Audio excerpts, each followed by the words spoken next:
proud of our guys, our staff, organization, everyone involved. Like, we just continue to stay with it. And, it takes time, but our group responded tonight. The defense was excellent all the way around. What to you was the difference maker tonight versus Saturday? I just thought we were a little bit more consistent in terms of our execution tonight. But our defense was solid both nights. Tonight we executed a bit better offensively, and that'll continue to grow. But the guys, everyone that got in the game, they went out and they played their hearts out. And that's what it's going to take for us to continue to pile up some wins. You've experienced a lot in your first month as a head coach. I guess, what's it like just to get that first win, that first accolade under your belt? It's such a blessing to win. It's so hard to win in this league. The talent is at such a high level. The coaches, everybody just works at it. And so it just feels great. I'm so happy for our guys in the locker room. They've been fighting their tails off. We've been practicing, just trying to get better and better. Our coaching staff and everyone around has just been working. And to finally get one win is refreshing. You understand really quick how hard it is to win in this league. Yeah, absolutely. And I mean, can you just speak on the night Jonas had going against a great center down the hall and putting up the numbers he did in this game? Jonas has been huge for us, and I've had several talks with him, and I told him we just gonna ride you, big fella. He played 39 minutes a night. He actually called a timeout on his own because he was so tired. And I just looked at him. I said, just sit down the whole 3 minutes and, get back on the floor. We got to finish the game. But he's a warrior. And all the guys, they stuck together. They've been hanging out, going to dinners, going to movies, things like that. And so we just got to stay with it. Yeah, and speaking of finishing the game, just what about the performance B.I. had, final couple minutes, hitting some huge shots for you guys to put it away? Huge. And we're just seeing he's just scratching the surface of where he's going to be. He came in at the end and just closed the game for us. We need him to play like that. But more importantly, he's finding his teammates. He's rebounding the ball. He's calling plays. He's just taking such a leadership role. And we need him to continue on that path, and I know he will. And how about for the second straight game against a team with a bunch of offensive weapons, putting up the defensive performance you guys did tonight? Yeah, once again, credit to Fred Vincent, who runs our defense right now, and the rest of coaching staff and all of the players. They just went out and gutted it out. Defensively, we know that we have to be a team that can get stops down the stretch. I thought tonight we just mixed it up. We doubled Towns a little bit in the post. He did a good job of spacing the floor and shooting some threes on us. But we were able to switch a few times late in the game. That's a tough team over there. They're going to be really good, and this was definitely a gutsy win on our part. Go ahead, Zoom. Hey, Willie, Christian Clark here. You said after Saturday's game, hey, in important moments, maybe we could do a better job of getting the ball to Brandon, to Jonas. You guys got the ball to Brandon a bunch down the stretch tonight. Just how do you think your team did, going to those two guys when you really needed buckets? I thought they recognized it at a high level. Devontae was amazing bounce back game from Nikhil. But when Brandon has it going like that, we have to put the ball in his hands because he'll just make plays. He'll make plays for his teammates. Obviously, we know he can score at a high level, and we're going to lean on him to continue to do that. And just a quick follow-up. I've heard Brandon, talk about just how important it is for him to be active and involved on defense. What have you just thought about his defense through these first 4 games here? He's been great. Everything that we've asked him to do, he does it. And he's asking to do more. He's a leader in his own way. Quiet demeanor, but he leads this group. He's having dinners with guys. He's having a ball with his teammates, and we're just going to continue to build. Willie, how much does it help your defense when you guys don't turn the ball over like you didn't, the last couple of games? Like when you were able to play in the half court, how much did that affect things? And do you think this is a more realistic version of what your defense actually looks like than maybe some of those games where there's so much transition? I thought it was definitely better, just overall. I got to go back and look at the tape, but I thought our defense anchored our team. And then, as I mentioned before, offensively, we just looked like we were executing and running plays and with some purpose and intention. That's how we have to be. And look, this is just a start. We have to continue to work at it. and just continue to build like I've been saying. But I thought our defense, once again, it anchored our team. We cut down on the turnovers, which helps a ton. We had 20 tonight and not 30, so that helps us. And hopefully we can continue to cut down on the turnovers, and it allows us to have more possessions offensively. Hey, Willie, two for me. One, when I know you guys were trying to ride JV there in the fourth, was there any thought to letting him sit for even a minute or two when he picked up that fifth foul? It was a quick thought that quickly went out of my head. He's just so important for us right now with our group, especially down the stretch. It's just the reason why he called the timeout. He needed a blow, but we have to ride him. And I have to be really careful with our practice time right now with Jonas, with Brandon, with Devontae playing heavy minutes. But it's just where we are as a team. And then what does it say about Herb to come in as a rookie? Not only, obviously, we've talked about him starting the last few games, but to be able to play in those clutch minutes and get that clutch steal tonight. Herb Jones is a basketball player. You can put him in any position on the floor. He knows all the plays. He can execute at a high level. His defense is off the charts. And he's just going to continue to grow into a really, really good basketball player for us in the future. I'm so proud of what he's doing, but he puts the work in every single day. He's in there working along with the other guys. Coach, you mentioned Devontae having kind of a bounce-back game from the previous one. I kind of had two things I wanted to ask you about specifically with him. One, do you feel like he's getting every game he's kind of getting a better feel for setting up guys, and seems like he's getting more familiar with his teammates and where guys need the ball and stuff like that? And secondly, when he was acquired, it seemed like there was a lot of talk from everybody about the tough shots that he makes, how important that is. I mean, how big do you think that was as some of the leaners and just really difficult shots he was able to put in tonight? Yeah, to answer your question, the first part of it, he's definitely getting into a rhythm and a flow offensively. He's starting to understand the options on offense, to hit Jonas, to hit Brandon, where he can attack, teammates are. And so we just look for that to continue to grow on his part. And then he is a tough shot maker. You guys saw it tonight where he just hit big shots. He got down the lane, little stutter step layup down the stretch, and we're going to need him to continue to space the floor and make plays for us down the stretch. All right, thank you, Coach. Thank you, guys. Coach.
Recording in progress.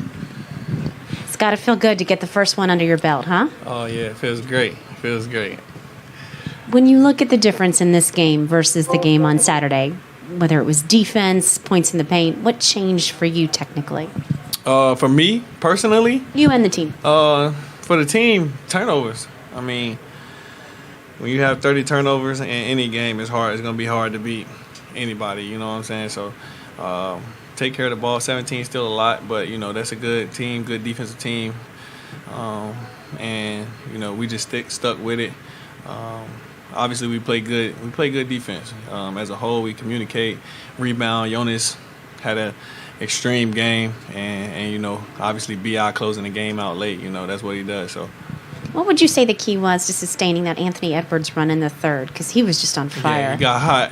That's what good players do, and you just gotta keep your composure. Come down and run good offense. Don't let the crowd dictate what we do offensively and speed us up. But no, he definitely got hot, and he's a good player.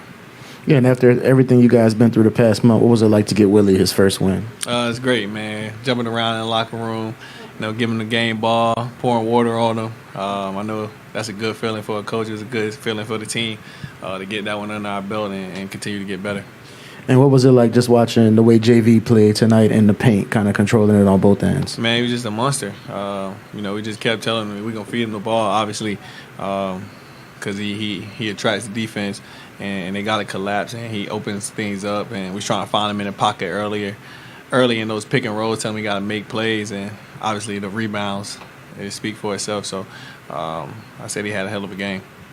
And just what was it like just seeing those shots Bi hit down the stretch kind of to close it out for you guys? That's just what he do, a mid-range assassin, get a shot off over anybody. And, we're just going to keep running the play for him, get him isolated and let him go to work. And Willie also mentioned, after your first few games, he kind of sees you getting more comfortable with the flow, comfortable with your teammates, knowing where to get them the ball and stuff like that. Are you kind of feeling that out there as well? Definitely. It take a little bit for, the chemistry to build and keep getting in game shape, keep getting physically, and mentally prepared for battle. But definitely, getting better chemistry with the guys out there. Go ahead, Zoom. Devontae, it's a team with a couple guys who can really score the ball. You guys held them to 34% shooting. What did you like about what you guys did defensively tonight? Played great, man. I keep saying it. Even last game, we defended well. We just had 30 turnovers, and you just don't give yourself a chance to win like that. So, our defense, we've been defending well through preseason and the start of the season. We just got to keep that up. And staying on that point, like Willie's talked a lot about just like doing different things defensively. It seemed like at times you guys switched in this game. Just what is it like, kind of playing different coverages throughout the course of a game? You just got to make adjustments during the game. Last game, Towns and them popping back for threes and Reed popping back for threes. So we put guys like Herb on Reed sometimes, so that we could switch it and. Downing some guys, forcing them right, just different things, like that kind of throws them off. Hey, so I guess Will took my first three questions, so I'll go ahead with the next one. But what does it say about Herb that he's not only able to start games right now for you guys at an early part in the season as a second-round pick, but to close games and also come away with some clutch plays, especially that steal down there at the end late in the game? I mean, I told y'all, those four-year college players, man, it's something about us that we just a little ahead of the game. So, he's just defensively, man. He knows what he's doing. He doesn't try to do anything out of the ordinary. He plays hard, and energy attracts the ball. So. He puts himself in good positions, and he got a great IQ. Hey, Willie mentioned that Jonas called a timeout, I think, in the fourth quarter to just kind of to get a breather. I think he was a little bit tired. During that timeout, did you say anything to him? You just let him, cool off? I was gassed myself, so I was trying to catch my breath and let him catch his. All right, thanks, guys. Appreciate you.